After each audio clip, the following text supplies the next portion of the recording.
Welcome back. Republican candidates for president were quick to condemn the attack on Israel and to blame President Biden.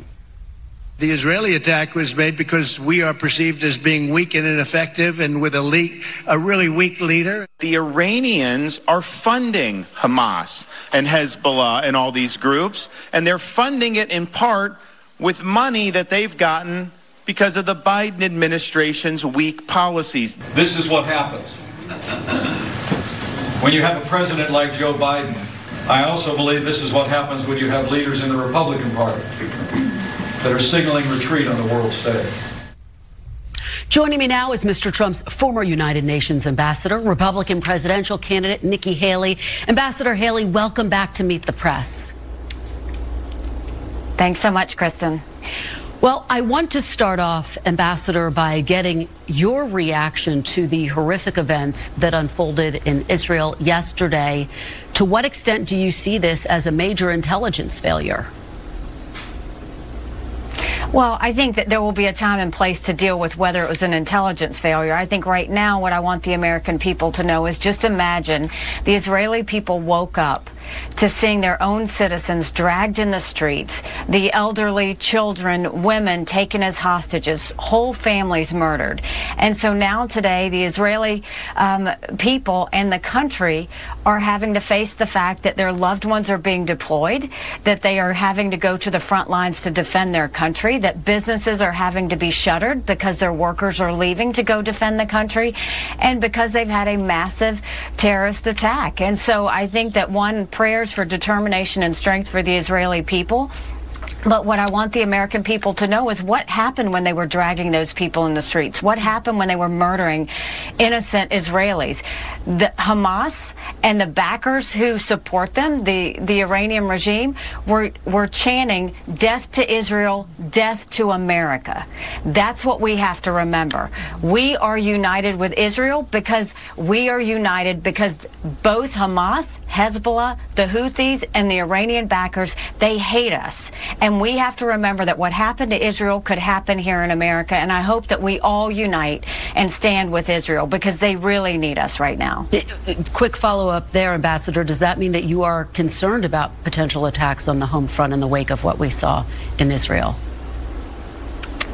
I have been concerned. I have been terribly worried about the fact that Iran has said the easiest way to get into America is through the southern border. We have an open border. People are coming through. They're not being vetted. We don't need to wait for another 9/11. You also look at the fact that, Kristen, America is incredibly distracted and incredibly divided. And when America's distracted, the world is less safe. And look at what happened to Israel. They waited for them to be distracted. And that's when your enemies move in. America needs to wake up. We need to put this negativity and division behind us, and we need to focus on national security for ourselves and for our friends, and start thinking about what it's going to take to get America strong again. I want to drill down with you on some of those divisions. Yesterday, almost all of your Republican rivals blamed the Biden administration for this attack, as I just discussed with the secretary, citing the deal they made with Iran. You just saw the Secretary of State effectively say there is no link between that deal and the horrific attacks that unfolded yesterday.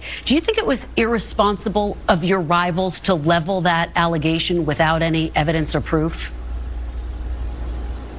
I actually think it was irresponsible for Secretary Blinken to say that the $6 billion doesn't weigh in here. I mean, let's be honest with the American people and understand that Hamas knows and Iran knows they're moving money around as we speak because they know $6 billion is going to be released. That's the reality.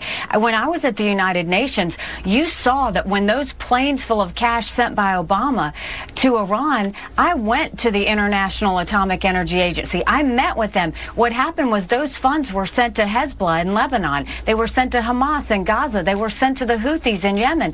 They go and spread terrorism every time they get a dollar. It doesn't go to the Iranian people. It does go to terrorist attacks. And Secretary Blinken's just wrong to imply that this money is not being moved around as we speak and yet, to Ambassador, hurt those that love freedom. And yet, Ambassador, there's just no proof of that yet. This is just the hours after that immediate attack.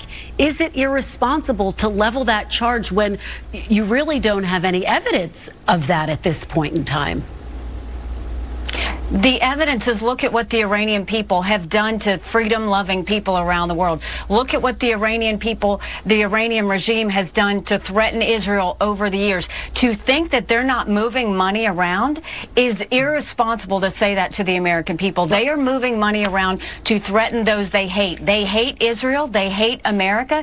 They are going to continue to use this. It was wrong to release the $6 billion, but let me tell you what else was wrong. It was wrong to go and have that debacle in Afghanistan. It was wrong to waive sanctions on Iran that gave them even more money. Money has been flowing to Iran, and that is the problem, because when Iran gets money, they use it for hate. And Ambassador Haley, just to be clear again, the Secretary of State said categorically they have not seen a link. Let me move on, though, to your record on Israel. Under the Trump administration, the U.S. Embassy moved to Jerusalem. As you know, that enraged many Palestinians. Settlements expanded in violation of international law, and there was no progress made toward a two-state solution.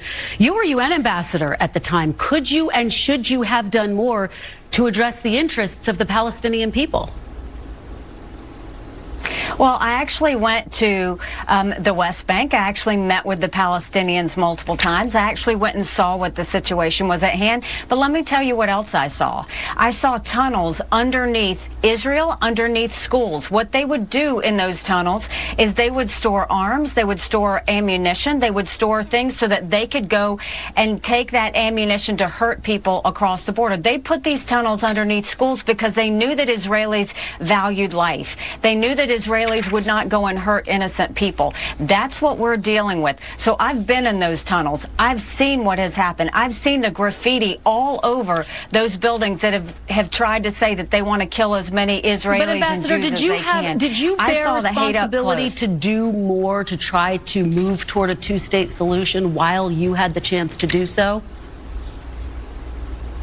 I called out the truth. I called out the truth that what was happening was that you had the entire world condemning a freedom-loving country that is a bright spot in a tough neighborhood. And the other truth I'll tell you, Kristen, is Americans need to remember, it's not that Israel needs America. America needs Israel. Israel is the front line of defense for the Iranian regime and terrorists that want to hurt us and want to hurt our friends. And we need to be honest with the Americans.